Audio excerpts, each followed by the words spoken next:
Bienvenue dans ce diaporama qui va vous présenter la quantité de mouvement. Alors, pour déjà comprendre la notion de quantité de mouvement, nous allons utiliser cette animation. Vous avez ici deux chariots, un rouge, un bleu. Le chariot bleu a une vitesse il va donc se déplacer vers la gauche, alors que le chariot rouge, on voit ici qu'il n'a pas de vitesse. Donc, je lance l'animation. Voilà, on voit que le chariot rouge se déplace, lié au choc du chariot bleu sur lui. Nous observons que la vitesse du chariot bleu est constante et également celle du chariot rouge. Et on remarque que le chariot rouge, après le choc, a la même vitesse que le chariot bleu avant le choc. On remarque également que dans ce cas, le chariot bleu a la même masse que le chariot rouge. Nous allons faire maintenant un nouvel essai de choc entre ces deux chariots avec l'animation, mais cette fois-ci, les deux chariots n'auront pas la même masse. Le chariot rouge, qui subit le choc, sera plus lourd que le chariot bleu. Alors, à votre avis, la vitesse du chariot rouge après le choc sera la même que celle du chariot bleu, ou bien plus grande, ou bien plus petite. Vous mettez cette vidéo sur pause et vous essayez de trouver la réponse. Bien, vous avez réfléchi, alors maintenant, voyons le résultat. Le chariot bleu a bien une masse inférieure au chariot rouge. Lançons l'animation. Et regardons les vitesses. Alors, avant le choc, la vitesse du chariot bleu est déterminée grâce au point ici. Et la vitesse du chariot rouge après le choc est déterminée grâce au ce pointage. On voit bien que la vitesse du chariot rouge après le choc est inférieure à la vitesse du chariot bleu avant le choc, puisque ici, les points sont plus rapprochés qu'ici. Nouvel essai, nous faisons le cas inverse. Maintenant, le chariot rouge a une masse plus faible, 10 kg, que le chariot bleu. Alors, à votre avis, même question, la vitesse du chariot rouge après le choc sera la même que celle du chariot bleu avant le choc, ou bien plus grande ou bien plus petite. Réfléchissez un petit peu. J'ai donc changé la masse du chariot rouge, 10 kg. Par contre, je n'ai pas du tout modifié la vitesse initiale du chariot bleu. Alors, lançons l'animation. Nous observons donc que cette fois-ci, les points rouges sont, l'espace entre les points rouges est plus grand que l'espace entre les points bleus. Le chariot rouge va donc cette fois-ci plus vite que le chariot bleu. Il y a donc un lien entre la masse et le mouvement. Eh bien, ce lien est compris dans la notion de quantité de mouvement. La quantité de mouvement, nous la notons P minuscule, à ne pas confondre avec le poids, la force du poids, qui est un P majuscule.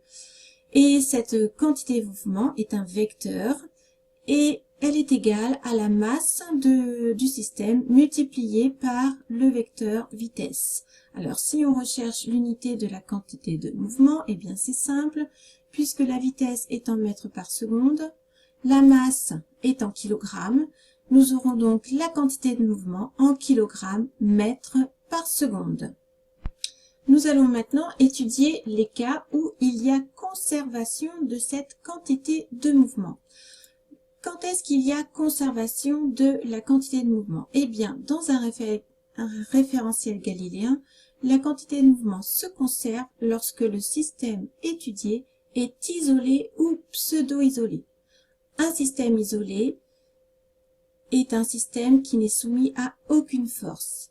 Un système pseudo-isolé est un système dont la somme des forces qui s'exercent sur lui est nulle. Il est donc soumis à des forces, mais la somme de toutes ces forces, somme vectorielle, est nulle. Par exemple, considérons cette boule, cette sphère, qui est suspendue à un fil. Elle est soumise à quelle force? Eh bien, cette sphère est soumise à son poids, puisque elle est soumise à l'attraction terrestre. Et puis cette sphère est en contact avec cette tige. Eh bien, cette tige exerce donc une force que l'on note F sur cette sphère. Cette sphère est immobile dans le référentiel terrestre.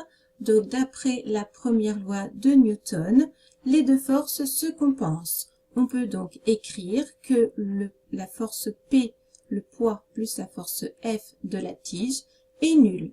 On a bien la somme des forces du système qui est nulle, donc le système est pseudo-isolé. Nous allons maintenant étudier un exemple que je vous montrerai en classe. Il s'agit d'une tige sur laquelle est accroché un ballon de baudruche gonflé. Et cette tige peut se déplacer, on va considérer sans frottement, sur un fil tendu. Que va-t-il se passer si on laisse s'échapper le gaz qui est présent dans le ballon? Réfléchissez un peu et ensuite je vais vous montrer la vidéo. Voilà, donc qu'est-ce qui se passe? Eh bien, le système ballon plus tige va se déplacer vers la gauche alors que les gaz s'échappent vers la droite. Les gaz s'échappent vers la droite et le système avance vers la gauche.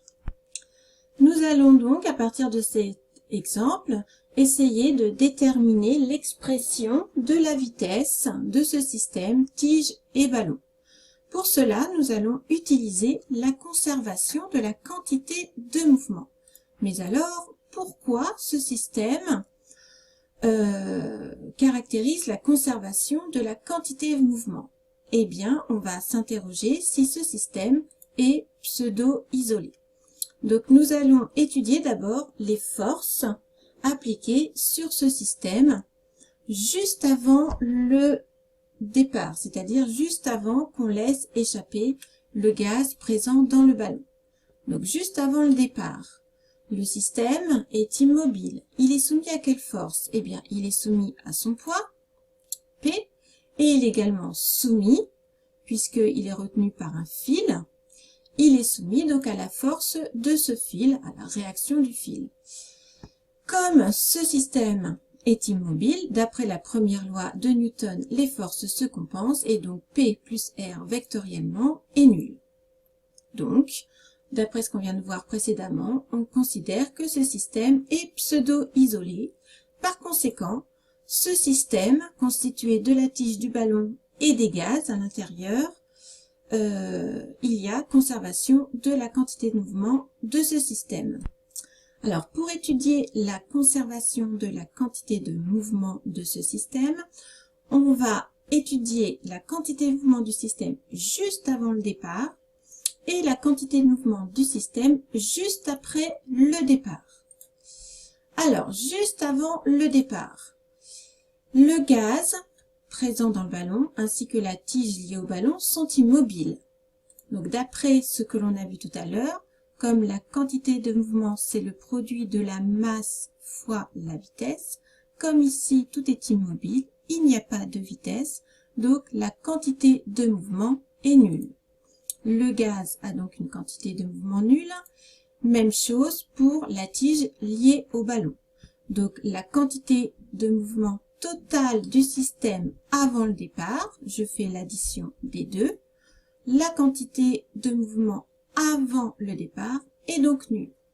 Même raisonnement juste après le départ. Là, ça y est, la tige et le ballon avancent vers la gauche, donc possèdent une vitesse, et les gaz sont rejetés vers la droite. Donc le gaz également a une vitesse.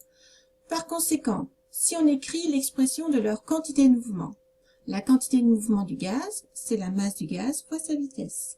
Même chose pour la tige et le ballon.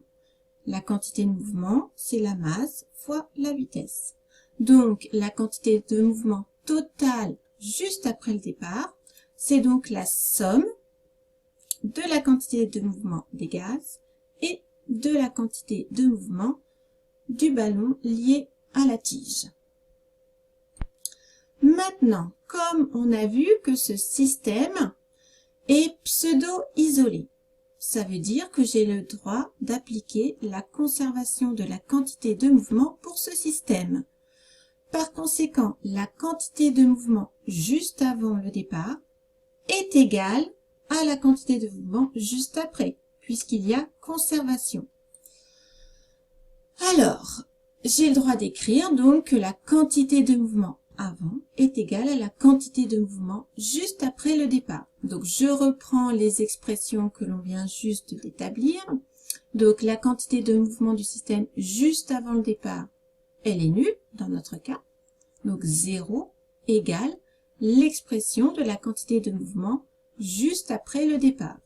Et grâce à cette équation, je peux en déduire la vitesse, l'expression de la vitesse du ballon.